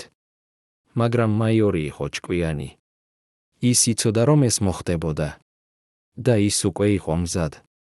ლევანი ჩერდება და ღრმად ამოიოხრებს. იმ ღამეს მაიორი გაქრა. არავინ იცოდა სად წავიდა. მისი ოჯახმა თქვა, რომ მან დატოვა ქალაქის სამსახურის გამო, მაგრამ ჩვენ ვიცოდით სიმართლე, ის გაიქცა. ის იცოდა, რომ თუ დარჩებოდა, მისი ისტორია დასრულდებოდა. მაგრამ მაიორის ღალატმა უკვე გააკეთა თავისი საქმე. ინფორმაცია, რომელიც მან მისცა მთავრობას, იყო კრიტიკული. გიორგი გვიყვება, მაიორმა უთხრა მათ ყველაფერი, სად იყო საიდუმლო გვირაბები, სად იყო დამალული ოქრო, ვინ იყო ძირითადი ლიდერები, რა იყო მათი სისუსტეები. ეს ინფორმაცია მისცა მთავრობას ყველაფერი, რაც მათ სჭირდებოდათ მხედრიონის დასაშლელად. გიორგი ჩერდება და უყურებს პირდაპირ კამერას. მაიორის ღალატი იყო ის, რამაც რეალურად დაასრულა მხედრიონი. არა მთავრობის ძალა, არა უცხოური ჩარევა, არამედ ერთი ადამიანის გადაწყვეტილება ღალატის ჩადონ. დღეს, 30 წლის შემდეგ, მაიორი ცხოვრობს ჩვეულებრივ ცხოვრებას. ის არასოდეს არ დაისაჯა თავისი ღალატისთვის. ის მიიღო იმუნიტეტი მთავრობისგან, როგორც დაპირდნენ. მაგრამ რა ფასად? ლევანი გვიყვება, მაიორი დაკარგა ყველაფერი, მისი რეპუტაცია, მისი მეგობრები, მისი ღირსება. ის ცხოვრობს შიში, მალავს თავის ვინაობას, ერიდება ყოფილ თანამშრომლებს. ის იცის, რომ ბევრი ადამიანი მხედრიონიდან ჯერ კიდევ ეძებს მას, ჯერ კიდევ სურს შურისძიება. ის გადარჩა, დიახ. მაგრამ რა ფასად? ეს ისტორია აჩენს ერთ ძალიან მნიშვნელოვან კითხვას, იყო თუ არა მაიორის ღალატი გამართლებული. ზოგი ამბობს, დიახ, ის გადაარჩინა საკუთარი თავი და დაეხმარა მთავრობას, დაეშალა კრიმინალური ორგანიზაცია. ზოგი ამბობს, არა, ის ღალატის ჩადინა თავის მეგობრებს, თავის ხელმძღვანელს, თავის იდეალებს. მაგრამ სიმართლე, როგორც ყოველთვის, არის სადღაც შუაში. მაიორი იყო ადამიანი, რომელმაც აირჩია გადარჩენა ერთგულების ნაცვლად. და ეს არჩევანი, სამართლიანი თუ არა, შეცვალა საქართველოს ისტორია. გიორგი ამთავრებს თავის ისტორიას ერთი ძალიან ძლიერი განცხადებით. მე ვიცი, რომ ბევრი ადამიანი მხედრიონს ხედავს როგორც პატრიოტულ ორგანიზაციას, რომელიც ცდილობდა საქართველოს დაცვას. მაგრამ მე, რომელიც ვიყავი იქ, რომელმაც ვნახე ყველაფერი შიგნიდან გეუბნებით, ეს არის ტყუილი. მხედრიონი იყო კრიმინალური ბანდა, რომელიც იყენებდა პატრიოტიზმს როგორც ფარდას. ჩვენ არ ვიცავდით საქართველოს. ჩვენ მძარცვავდით საქართველოს.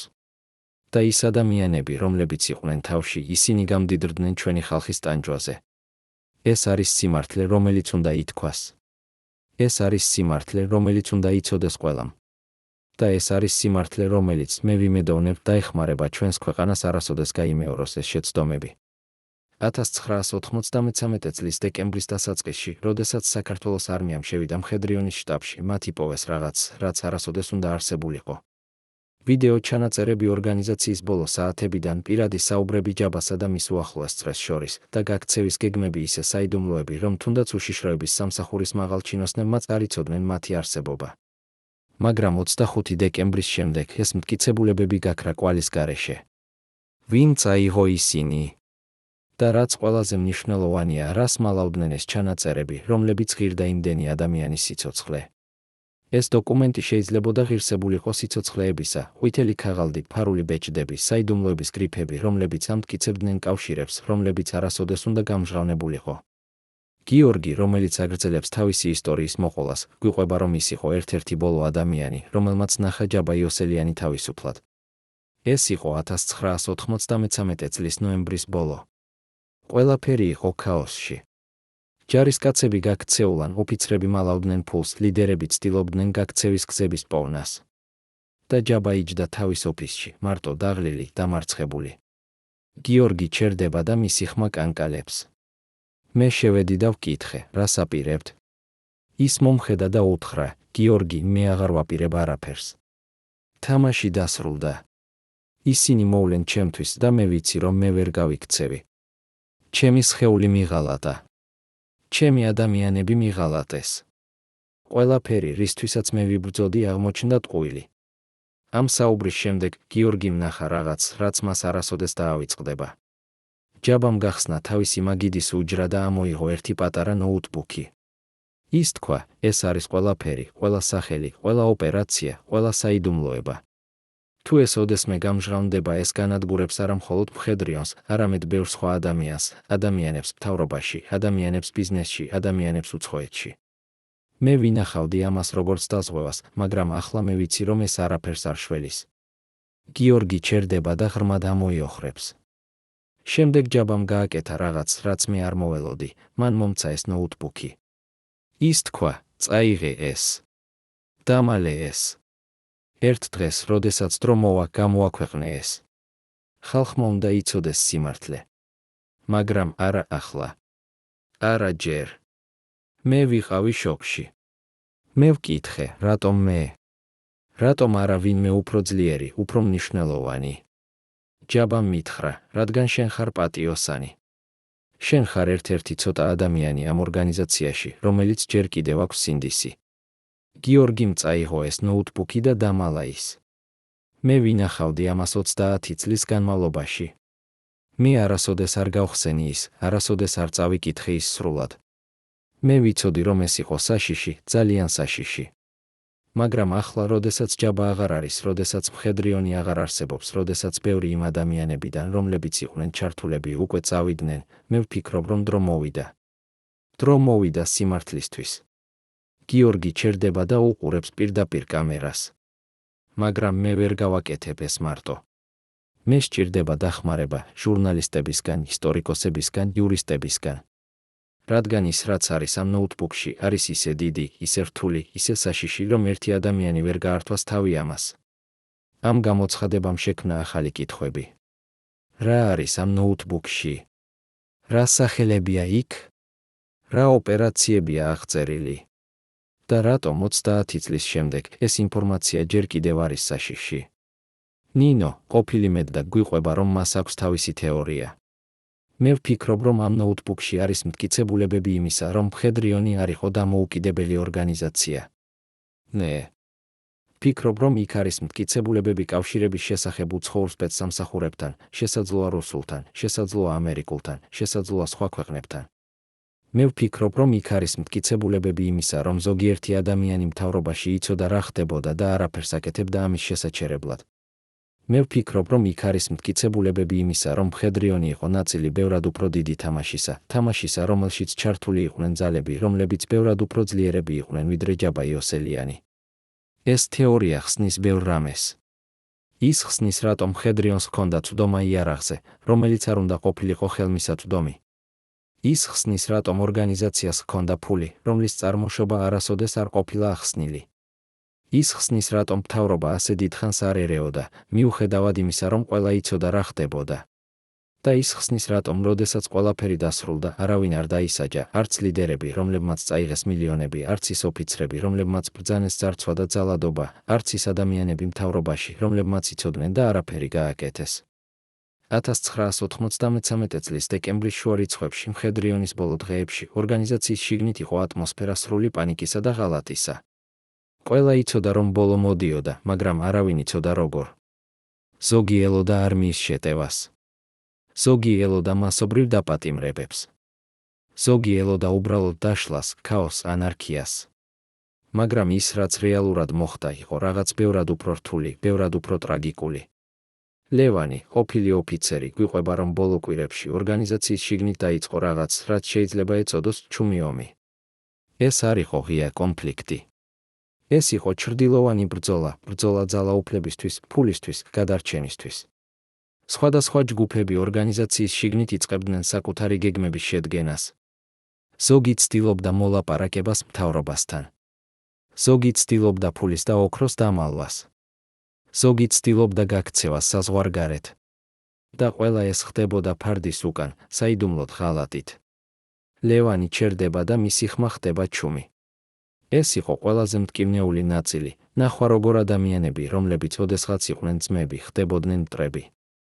ნახვა როგორ ერთგულება იცვლებოდა ეგოიზმით. ნახვა როგორ იდეალები იცვლებოდა გადარჩენის ინსტინქტით. ერთ-ერთი ყველაზე დრამატული ეპიზოდი მოხდა 1993 წლის დეკემბრის 1-ე. იყო დიდი შეხვედრა შტაბში, ყველა დარჩენილი ლიდერი, ყველა უფროსი ოფიცერი. ისინი ცდილობდნენ გადაწყვიტონ რა უნდა გაეკეთებინათ. ზოგი ამბობდა, რომ უნდა ებრძოლათ ბოლომდე. ზოგი ამბობდა, რომ უნდა მოელაპარაკებინათ მთავრობასთან. ზოგი ამბობდა, რომ უნდა დაშლილიყვნენ მშვიდობიანად და ეცადათ გადარჩენილიყვნენ. ლევანი ჩერდება და ღრმად ამოიოხრებს. მაგრამ შემდეგ ერთ-ერთმა ლიდერმა, მოუხსენებთ მას როგორც კომანდირს, თქვა რაღაც, რამაც შეცვალა ყველაფერი. ის თქვა, ჩვენ უნდა გავანადგუროთ ყველა მტკიცებულება. ყველა დოკუმენტი, ყველა ჩანაწერი, ყველა ფოტო, ყველაფერი რაც შეიძლება გამოყენებული იქნას ჩვენს წინააღმდეგ. ჩვენ უნდა დავწვათ ყველაფერი და დავიწყოთ თავიდან. ეს წინადადება გამოიწვია დიდი კამათი. ზოგი ამბობდა, რომ ეს იყო სწორი, რომ თუ არ იქნებოდა მტკიცებულებები, მაშინ არ იქნებოდა დანაშაული. ზოგი ამბობდა, რომ ეს იყო შეუძლებელი, რომ ძალიან ბევრი ადამიანი იცოდა ძალიან ბევრი რამ და რომ ყველა მტკიცებულების განადგურება არ შეაჩერებდა სიმართლეს.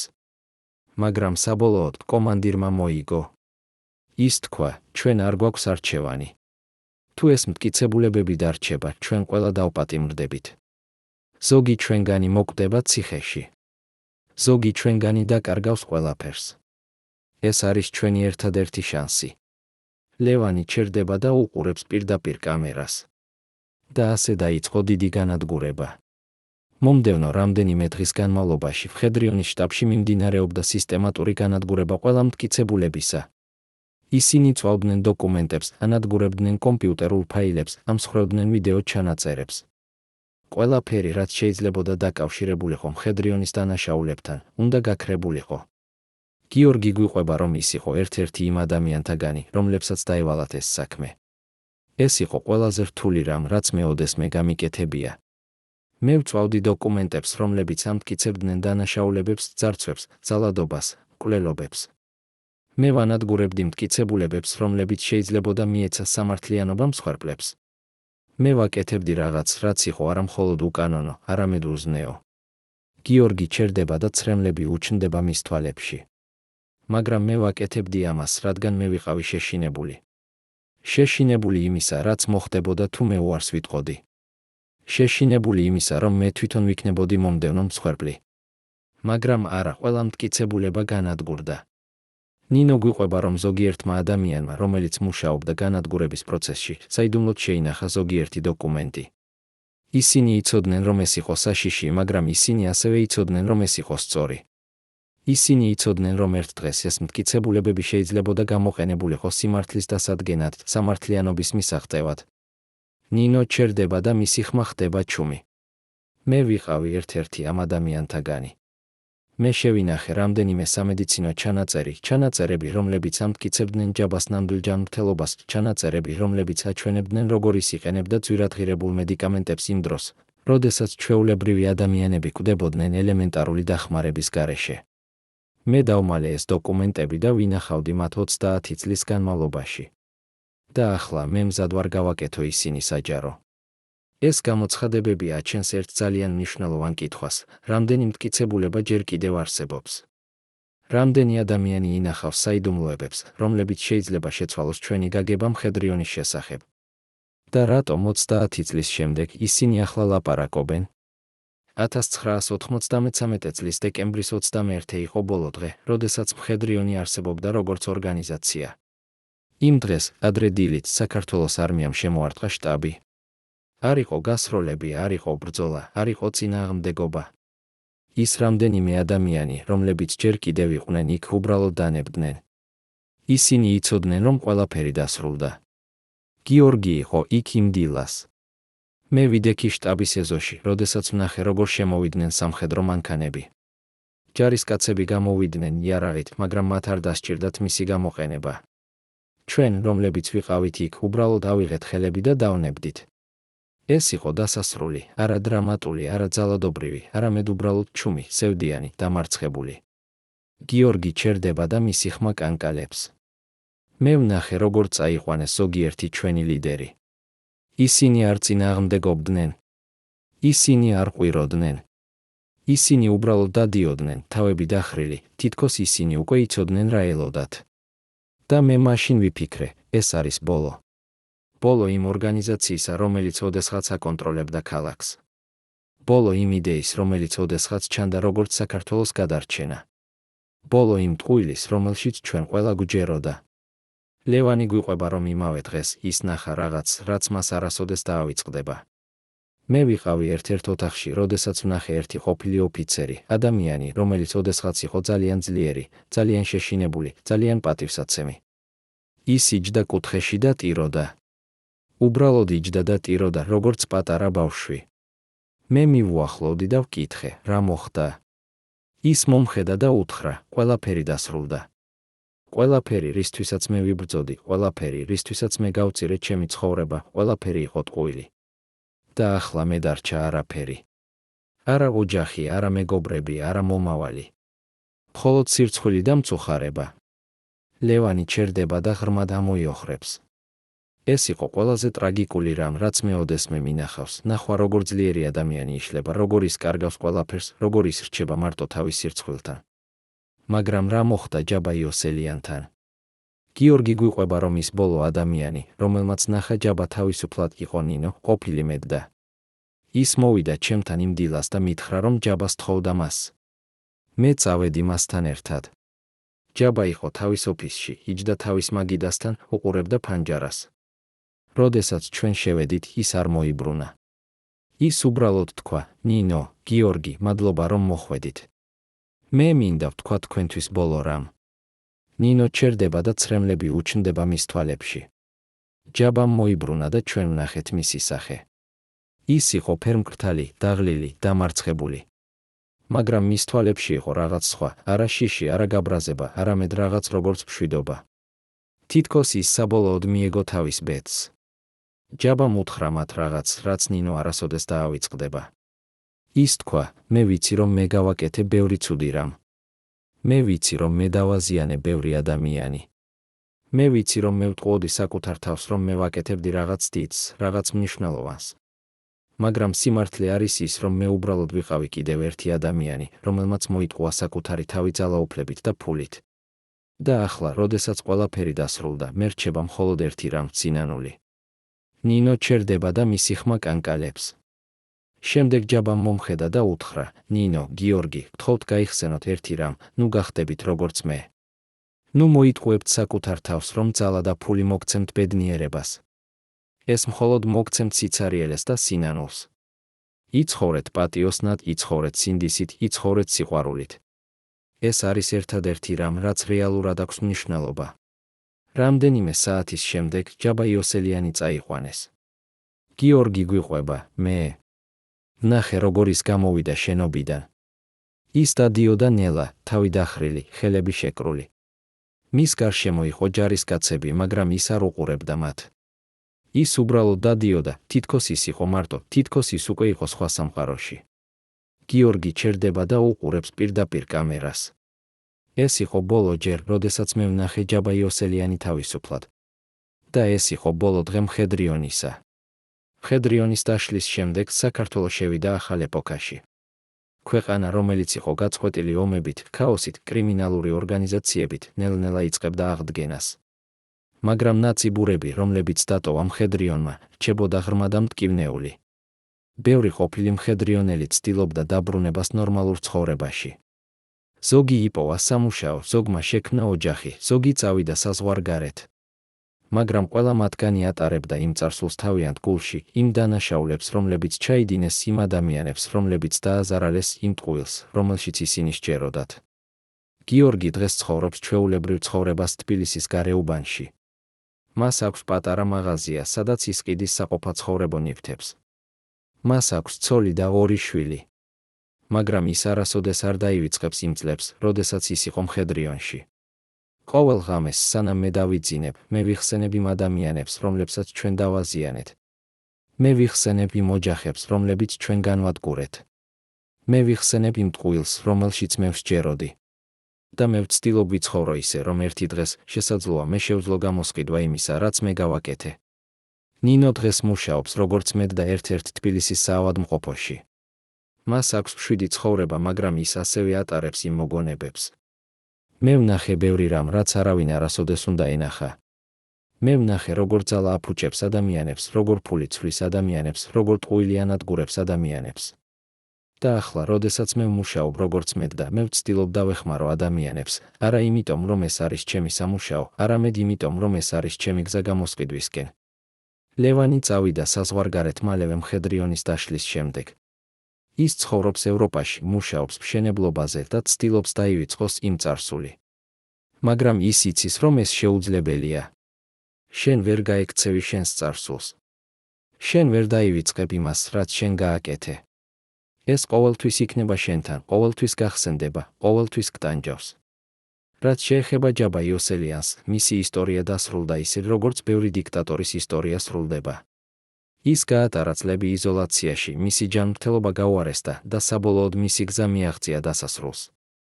მაგრამ მისი მემკვიდრეობა რჩება, არა როგორც გმირის მემკვიდრეობა, არამედ როგორც გაფრთხილება იმის შესახებ, თუ რა ხდება, როდესაც ძალაუფლება და ამბიცია აფუჭებს ადამიანს. მაგრამ ერთი კითხვა რჩება ღია, რა იყო მხედრიონი რეალურად? იყო თუ არა ის უბრალოდ კრიმინალური ბანდა, რომელიც იყენებდა პატრიოტიზმს როგორც ფარდას? თუ იყო რაღაც უფრო რთული ორგანიზაცია, რომელიც დაიწყო იდეალისტური იდეებით, მაგრამ გადაიქცა მონსტრად? თუ იყო ნაწილი უფრო დიდი თამაშისა, სადაც ჩართული იყვნენ ძალები, რომლებიც ბევრად უფრო ძლიერები იყვნენ ვიდრე ჯაბა იოსელიანი? ეს კითხვები რჩება უპასუხოდ. რადგან ბევრი მტკიცებულება განადგურდა. რადგან ბევრი ადამიანი, რომელმაც იცოდა სიმართლე, წავიდა ან ინახავს დუმილს. რადგან ბევრი საიდუმლოება ჯერ კიდევ დამარხულია. მაგრამ ერთი რამ არის ნათელი, მხედრიონის ისტორია არის გაფრთხილება. გაფრთხილება იმის შესახებ, თუ რა ხდება, როდესაც ადამიანები ენდობიან ტყუილს. გაფრთხილება იმის შესახებ, თუ რა ხდება, როდესაც ძალაუფლება კონცენტრირდება რამდენიმე ხელში. გაფრთხილება იმის შესახებ, თუ რა ხდება, როდესაც იდეალები იცვლება ეგოიზმით და კორუფციით. და ეს გაფრთხილება უნდა გაიხსენოს. რადგან ისტორია იმეორებს საკუთარ თავს. რადგან ახალი ორგანიზაციები, ახალი ლიდერები, ახალი ტყუილები ყოველთვის გამოჩნდებიან. და თუ ჩვენ არ ვისწავლით წარსულიდან, თუ ჩვენ არ გავიხსენებთ იმ შეცდომებს, რომლებიც გაკეთდა, თუ ჩვენ არ ვიბრძოლებთ სიმართლისთვის და სამართლიანობისთვის, მაშინ ყველაფერი გაიმეორდება. პატივცემულო მაყურებლებო, თუ თქვენ ნახეთ ეს ტრაგიკული ისტორია ბოლომდე, დაწერეთ კომენტარებში, რომელი ქალაქიდან ხართ. ჩვენთვის მნიშვნელოვანია ვიცოდეთ, სად ახსოვთ ჯერ კიდევ მხედრიონის ისტორია. და გამოიწერეთ არხი, რომ არ გამოგრჩეთ სიმართლე ისტორიის იდოლების შესახებ.